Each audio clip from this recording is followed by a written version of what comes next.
On Halloween night in 1997, 7-year-old twins Avery and Caleb Holland vanished just steps from their neighborhood church, leaving behind no trail, no witness, no reason. Someone, or something, had been waiting near that church, and what they did next silenced a town for 20 years. But when demolition crews finally returned to the scene, they found 2 tiny costumes folded neatly on the altar, with a chilling note in a child's hand. Now, the truth is no longer hiding, and what investigators uncover will turn a decades-old mystery into a stunning revelation you won't forget. Halloween night, 1997. The town of Graysmith, Oregon, had never seen such stillness. It was cold but dry, 44 degrees, with no wind. The leaves, crisp and red, clung to gutters and porches. It was 6:32 p.m. when the Holland twins, Avery and Caleb, both 7 years old, were last seen. They were walking hand in hand near the corner of Birch Hollow and Hemlock Avenue, wearing costumes picked out weeks earlier. A witch and a vampire. Classic. Cheap. Exciting. That corner marked the start of a neighborhood cul-de-sac near the First Mercy Church, a gray stone Gothic structure, long abandoned, scheduled for demolition the following spring. They never made it past that corner. Earlier that afternoon, their mother, Dana Holland, had taken a photo of them just before sunset.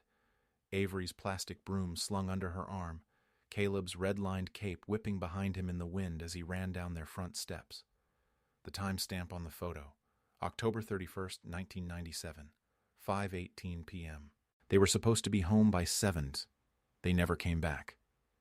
At 7:21 p.m., Dana called their names up and down Hemlock. A neighbor, Mr. Fells, confirmed he'd seen them just around 6, turning toward the church's direction. Figured they were looping back, he told officers later. It's a small street. Where could they go? At 7:48 p.m., Dana Holland dialed 911. Below is the official transcript. 911 transcript, October 31st, 1997, 7:48 p.m. PST dispatcher. 911, what's your emergency? Dana Holland. My kids. They're gone. My twins. They were out trick-or-treating. Dispatcher. Ma'am, what's your address? Dana Holland. 82, Hemlock Avenue, Gracemouth. They were on Birch Hollow, the corner. They always turn back there. Dispatcher. How long have they been missing? Dana Holland. An hour. No, more. I've called everywhere. I went up and down the street twice. Dispatcher. How old are they? Dana Holland. 7. A boy and a girl. Twins. Dispatcher. Names? Dana. Holland. Avery and Caleb. Holland. They were wearing costumes. A witch. A vampire. Dispatcher. Do you know where they were headed? Dana Holland. Just around the block. I told them to stay close. It's Halloween. There's other kids, I thought. Inaudible crying. Dispatcher. Officers are en route. Stay by your phone. 2 patrol cars arrived by 7:59 p.m. By 8:30, a temporary search grid was drawn up from Birch Hollow to the church's wrought iron fence line, a 3-block radius. They found candy wrappers on a sidewalk and a vampire's plastic fang cracked at the gum line, but no signs of struggle. No one remembered seeing them past 6:30 p.m.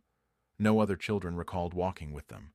A costumed group of teens did report seeing a little witch by herself near the church, but none could confirm which twin, or even the exact time. By 10:15 p.m., floodlights were brought in. Police canvassed the perimeter of the church and forced the old gate open. The building had been locked and boarded since 1983 after storm damage collapsed part of the roof. The side door was chained shut. Inside, untouched pews, dust, and rotted hymnals. At 11:02 p.m., Officer Denby radioed back, "Nothing. No kids.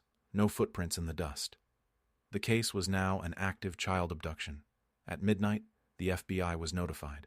By morning, their photo was on every lamppost in town. 2 facts confirmed in official police log. GPS coordinates of last known sighting, 45 Town, 78 Dgn, 123, 1589 W. Exact duration between 911 call and first patrol arrival, 11 minutes but no shoe prints. No candy trail. No signs of running or screaming. Just 2 costumes. Gone.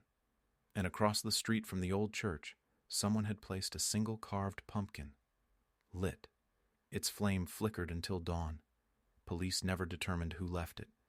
It would take 20 years before that church was opened again, and what they'd find on the altar left investigators speechless. The morning after the disappearance, Gracemouth awoke to a different kind of Halloween hangover. By 6 a.m., the entire 3-block radius around Hemlock Avenue was cordoned off. Yellow tape flapped in the chill breeze.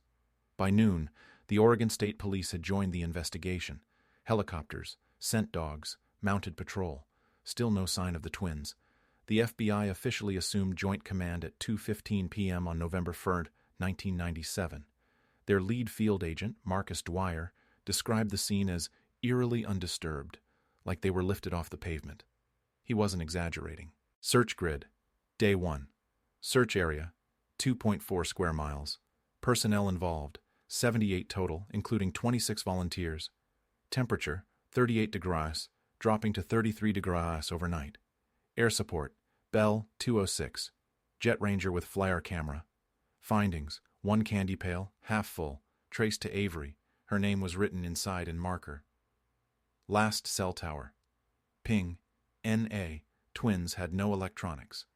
At 3:47 p.m., officers found a faint footprint near the rear fence of the church, a child's boot print, partially in mud.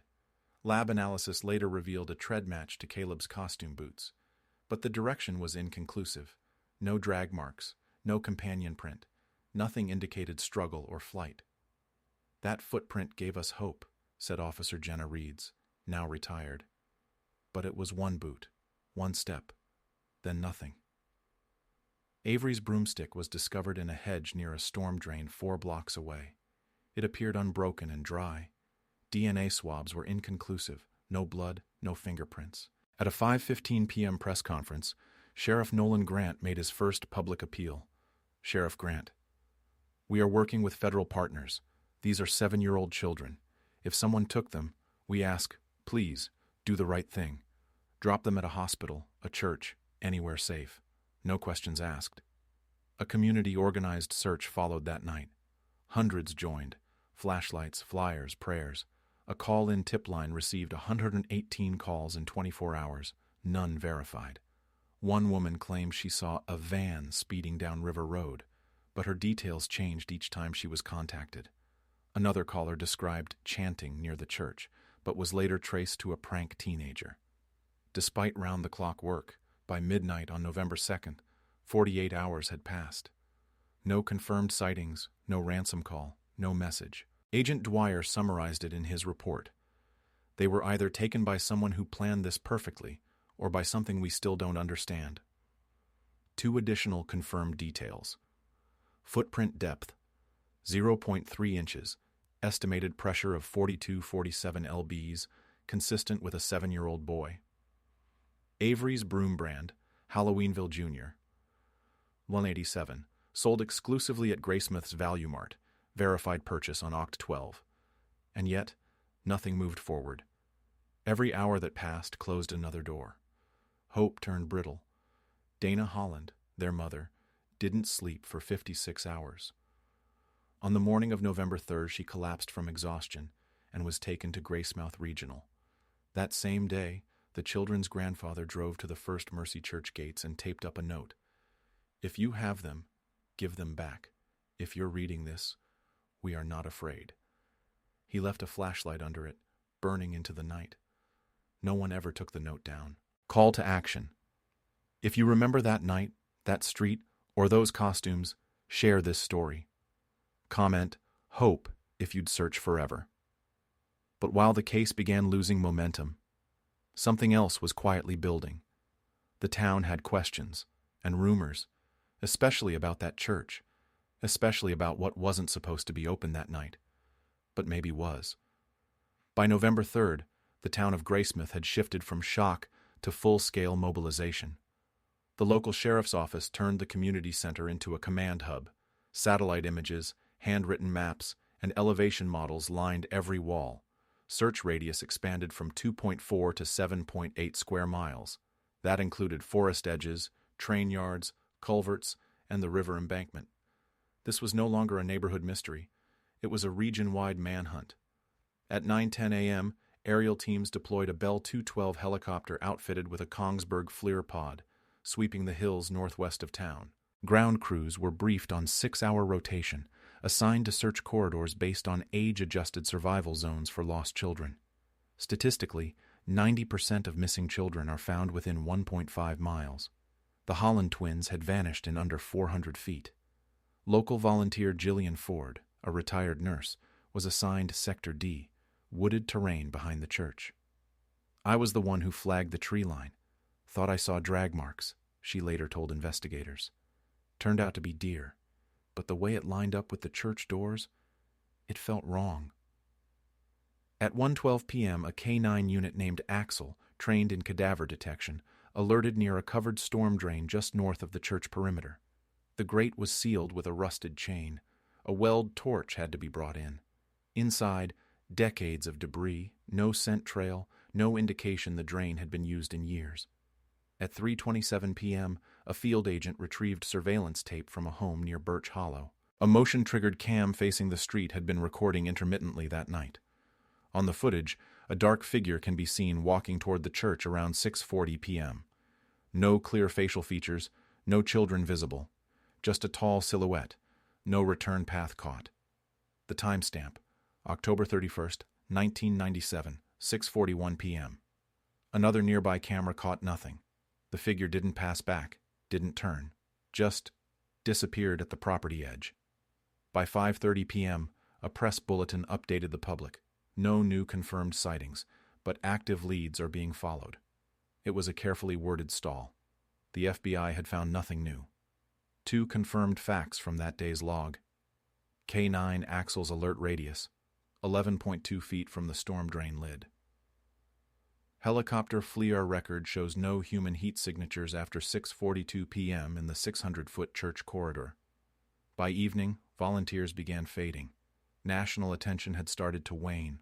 Reporters began pushing alternative angles, neglect, parental complicity, or even hoax. That night, a group of teenagers broke into the church through a loose board behind the organ wing. They recorded a shaky camcorder video posted days later on VHS message boards. The footage showed what appeared to be faint, childlike chalk drawings on the stone altar wall. Stars, hands, a name, Avery, scrawled backward. When authorities returned to verify, nothing was found. No chalk, no markings, only old soot. One deputy said the walls had been scrubbed. The case was fracturing, and for the first time, investigators whispered what they'd kept quiet. What if they never left the church at all? On November 5th, 5 days after the twins vanished, the first viable eyewitness emerged. Her name was Helen Brooke, 63.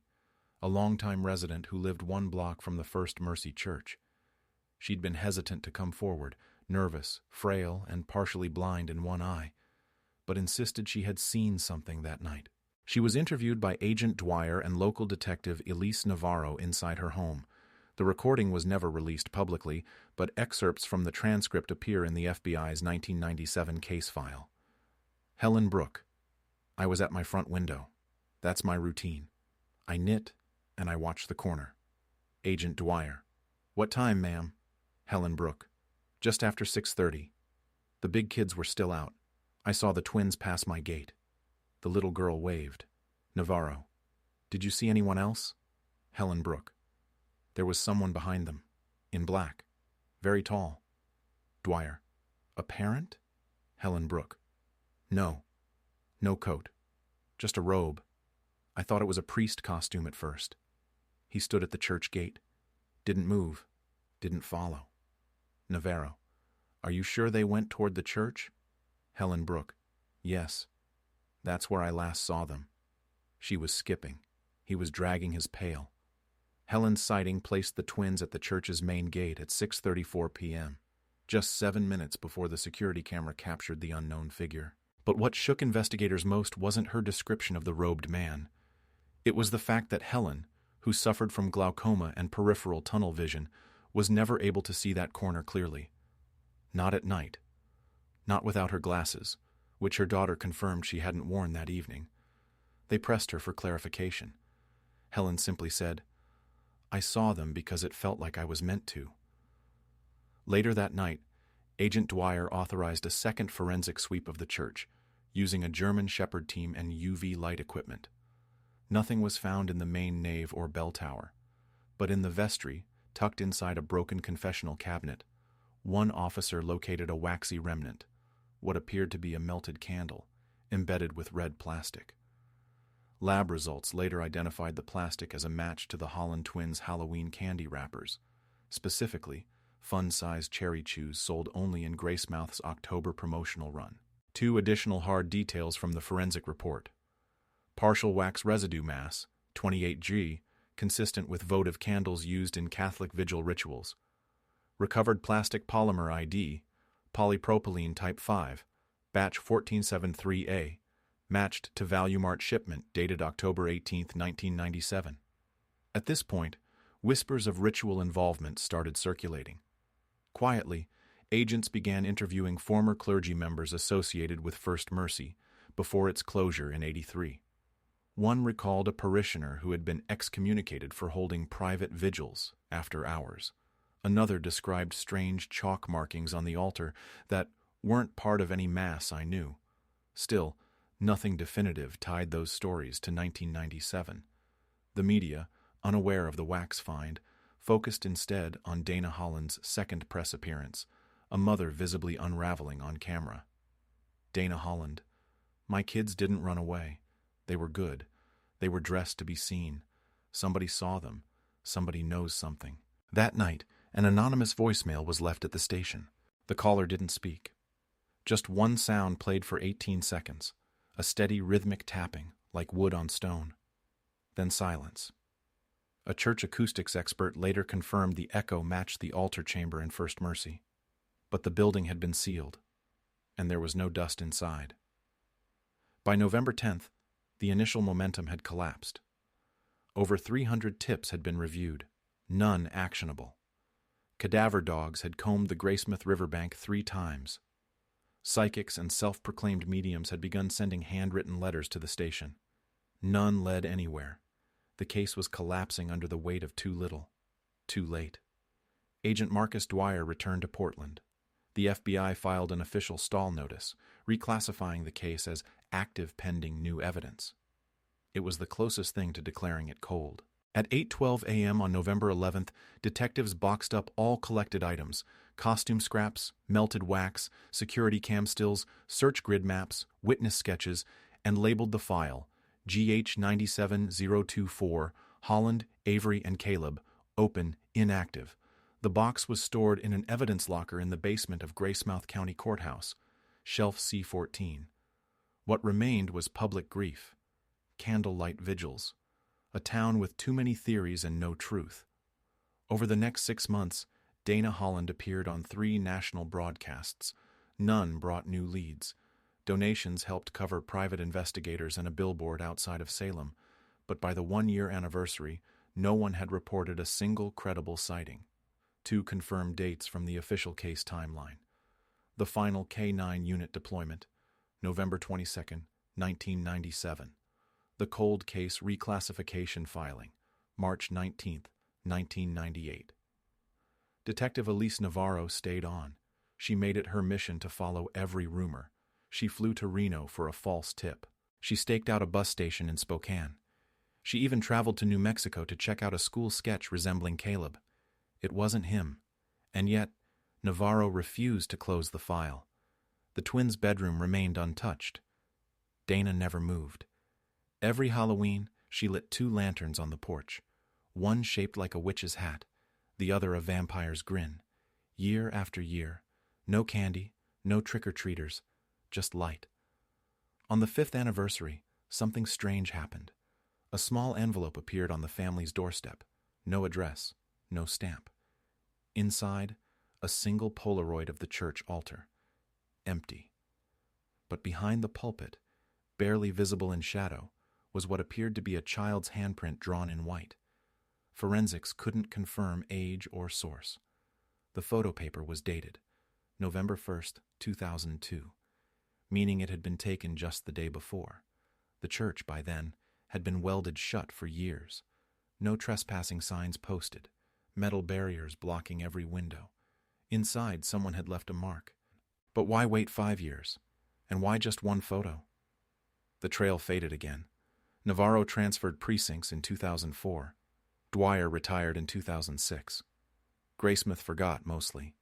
Time buried the twins somewhere deeper than records. But in the background, the internet was beginning to whisper. Message boards, digital sleuths, Reddit threads, a new generation, obsessed with the idea of places that make people vanish. One location showed up again and again. First Mercy Church. Call to action. Share this story. Someone knows what happened inside that church. Comment "still listening" if you've never stopped looking. By 2009, the Holland case was mostly folklore, an urban legend among true crime forums, a ghost story locals told to keep kids off church grounds. But something shifted that fall. A YouTube channel called Unresolved Northwest posted a 17-minute segment titled The Vanishing Twins of Gracemouth. It compiled archived footage, audio overlays, and the security cam still from 1997. The video went viral within niche circles. One detail reignited curiosity. The timestamp on the footage, 6:41 p.m., OCT 31, 1997, was 1 minute off from what was in the official police log. That discrepancy launched an entire movement. Online users began reconstructing the timeline, second by second. They geotagged nearby street lamps, predicted shadow angles, even ran simulations of how long it would have taken the twins to reach the church at a walking pace from Helen Brooks' home. One popular theory emerged. The church was never fully locked, and someone knew it. A former county records clerk, screen name GlassClock77, leaked an internal memo from 1996. It listed First Mercy Church as pending demolition, but noted a code inspection failure. The rear emergency exit had never been properly sealed. It was possible someone had keys. Then came the so-called organ tape. In 2010, a cassette surfaced in a Washington estate sale box marked Church Personal. The tape, when digitized, featured faint pipe organ notes, repeating at irregular intervals. Underneath, barely audible, a child's voice. "We're still here, still listening." Analysts dismissed it as a hoax. Layers of noise, possibly cut from older sermons.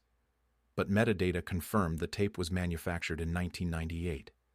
Whoever made it had recorded something after the twins vanished, and had included a phrase found nowhere in public records until 2015.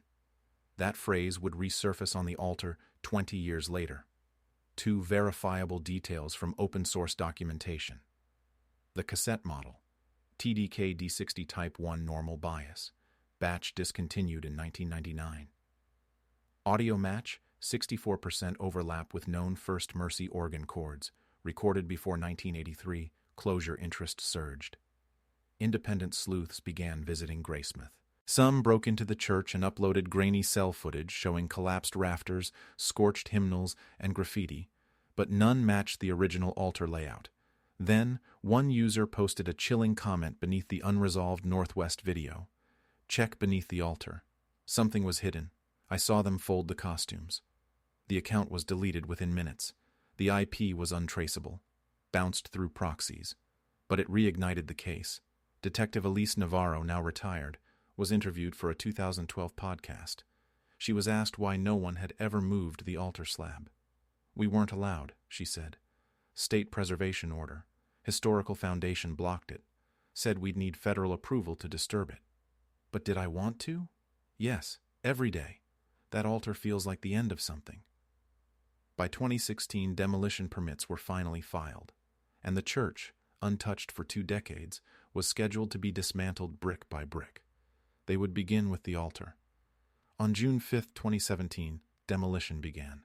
The First Mercy Church, sealed for over 20 years, stood surrounded by scaffolding and silence. The demolition crew, contracted from Portland under permit GRC 2017-106, arrived just after 7 a.m. The sky was overcast. Temperature, 58 degrees.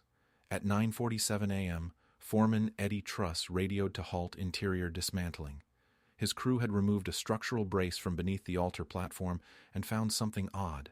Stone tiles beneath the central dais were thinner than expected. Loose, unsealed. By 10:11 a.m., they had lifted the altar's central plate, a limestone slab weighing 112 lbs. What they uncovered below it stopped the job entirely. Folded side by side, pressed flat against the stone foundation, were two small costumes, a witch, a vampire. They were perfectly preserved. No dust, no signs of decay, as if placed there yesterday. Between them sat a small piece of lined notebook paper, curled slightly at the edges but clean, written in crayon, blocky, uneven handwriting. We're still here. They're still listening. The note was immediately placed in an evidence sleeve and transferred to Oregon State Police. DNA swabs were inconclusive. No fingerprints, no trace evidence. The costumes were tested for fibers and chemical residue. Both matched the missing children's Halloween outfits. Two hard details confirmed in lab records. Fabric sample from vampire costume, 95% polyester, 5% elastane, identical to 1997 Halloweenville catalog item, NYAR CV 707, crayon pigment ID, red wax, 441B, discontinued in 1998 by Crayola. The church interior had no signs of forced entry, no broken locks, no footprints. The altar space showed no disturbance on dust layers around the perimeter. Investigators later confirmed the compartment could not be accessed without moving the 112 lb slab, and no single person could have done it alone. Detective Elise Navarro, informed by phone, returned to Graysmith for the first time in 8 years. I remember walking in and thinking, there's no way those could have survived here. Not that clean, not that untouched. Photos were taken, samples were sealed, but the most inexplicable detail remained. There was no dust inside the compartment, not a speck. The demolition crew was cleared to continue on June 7th. By then, the story had leaked. The Graysmith Gazette ran the headline, "Children's costumes found on church altar. Is this the final clue?" The internet exploded. Reddit threads reignited. TikTok theories surged. Some claimed it was a warning. Others, a sign. A few even argued the children had never left at all, that they'd been there the entire time, folded into the space, as one post put it. A forensics expert noted that the compartment beneath the altar was a sealed cavity, airtight, temperature stable, perfect for preservation, but also for hiding something. And there were no fingerprints on the paper, no fibers from gloves, just crayon, just the phrase, echoed from the old cassette. We're still here. They're still listening. With the altar discovery made public, the case was officially reopened on June 12, 2017. Oregon State Police assigned 2 new detectives to lead the task force, Special Agent Marla Givens and cold case analyst Theo Ung. Their directive was clear: re-examine everything, starting with the church. The first step, a full ground-penetrating radar scan beneath the First Mercy Foundation. For the first time, they had access to technologies unavailable in 1997. On June 15th, the team brought in a side-scan sonar Kongsberg EM2040 and GPR scanner from the University of Oregon's archaeological program. They found something, 20 feet below the western wall, a rectangular chamber, unmapped, approximate dimensions, 8.5 ft long, x 6.2 ft wide, x 5 ft high, completely sealed. On June 17th, a portable ROV, remote-operated vehicle, was deployed into a vertical access shaft. It descended carefully, tethered by cable, equipped with a night vision lens and internal mic. Here is a redacted excerpt from the ROV log, time-stamped 10:44 a.m. Operator, descending to floor, surface irregular, looks like brick collapse. Supervisor, any objects visible? Operator, confirm, paper fragments, possibly cloth. Supervisor, do not touch. Any sound? ROV, mic, faint. Tapping. Operator, say again? Rove, mic, pause. Rhythmic, 3 beats, then silence. Supervisor, pull back, pull it now. The feed cut. No mechanical issue, just signal loss. That same afternoon, excavation was halted pending structural safety review. But by then, word had spread to the press. One journalist used drone footage to confirm the access shaft's location, and within hours, the story broke nationwide. The children's costumes were real. The note was real. And now, beneath a church untouched for 2 decades, there was an undocumented chamber, and inside, something had made a sound. Two certified details from the excavation team. ROV audio recording captured tapping in 3-beat intervals every 11.8 seconds, sustained for 46 seconds total. Cloth fibers in chamber included polyblend consistent with Avery Holland's 1997 costume. Though source remained unconfirmed due to contamination risk, Detectives Givens and Eng reopened every piece of physical evidence. The wax sample, the plastic wrapper fragment, the chalk tracing on the altar wall from 2001's break-in footage. They discovered a small but stunning anomaly. The altar slab showed no microabrasion from contact wear, no evidence it had ever been slid or dragged open until 2017, meaning someone placed the costumes, the note, and possibly the items after the twins vanished, and sealed the chamber with surgical precision. Agent Ung summarized it simply. This wasn't an accident. This was ritual-level intention. The working theory shifted. No longer an abduction. No longer a runaway case. Something else. Navarro, reconsulted for insight, gave one quote: "If they were still there, I don't think they were alone." On July 2, 2017, demolition resumed under tight restrictions. The sealed chamber below First Mercy Church, now known as Sub-Basement 1, was cleared for excavation. A reinforced team of structural engineers, forensic analysts, and law enforcement entered through the vertical access shaft at 8:00 a.m. What they found would end the investigation, but not the questions. The chamber had no doorway, no stairs, just a dead space room, fully enclosed in stone. Within it, 2 child-sized chairs facing the altar above, a melted candle, 3 red wax rings on the floor, a brittle spiral notebook, soaked with moisture and mold, unreadable except for one final intact page. "It's almost done. She told us how to wait. When it's quiet, we go back." There were no bodies, no bones, but the room wasn't empty. Folded neatly in each chair were 2 new costumes, not the ones from 1997. These were different, a witch, again, and a vampire, but they were modern, clearly manufactured much later. A tag inside the witch costume read, "Spirit Halloween, 2016, style, year CH 2041. The implication was impossible to ignore. Whoever placed the original costumes on the altar, preserved and dust-free, had returned, and they'd brought new ones. 2 additional confirmed findings from the chamber. Chemical analysis of the wax rings indicated traces of hexachlorobenzene, a fungicide banned in the U.S. since 2001. The spiral notebook paper was matched to a mill that shut down in 1999, suggesting the book itself had not been produced in nearly 2 decades. A forensic artist reconstructed the chalk drawings from the 2001 break-in video.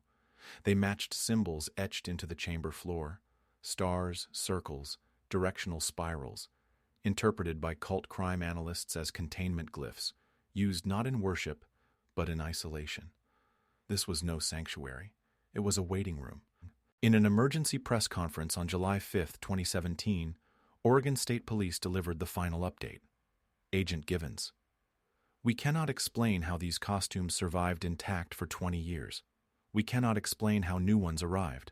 But we are confirming that the items found belong to Avery and Caleb Holland. No trace evidence of the children has been recovered, and at this time, the case will remain open, but unsolved." Press Q, Catu News: "Do you believe they were ever in that room alive?" Agent Eng: "We believe they were kept somewhere, and we believe someone never stopped watching." At the family's request, the altar stone was not destroyed. It was relocated, sealed in acrylic, and placed in a climate-controlled evidence room at the Oregon Cold Case Archive in Salem. Dana Holland gave one final interview before withdrawing from the public eye. "They were there. I don't care what anyone says. They were there. And I think part of them still is."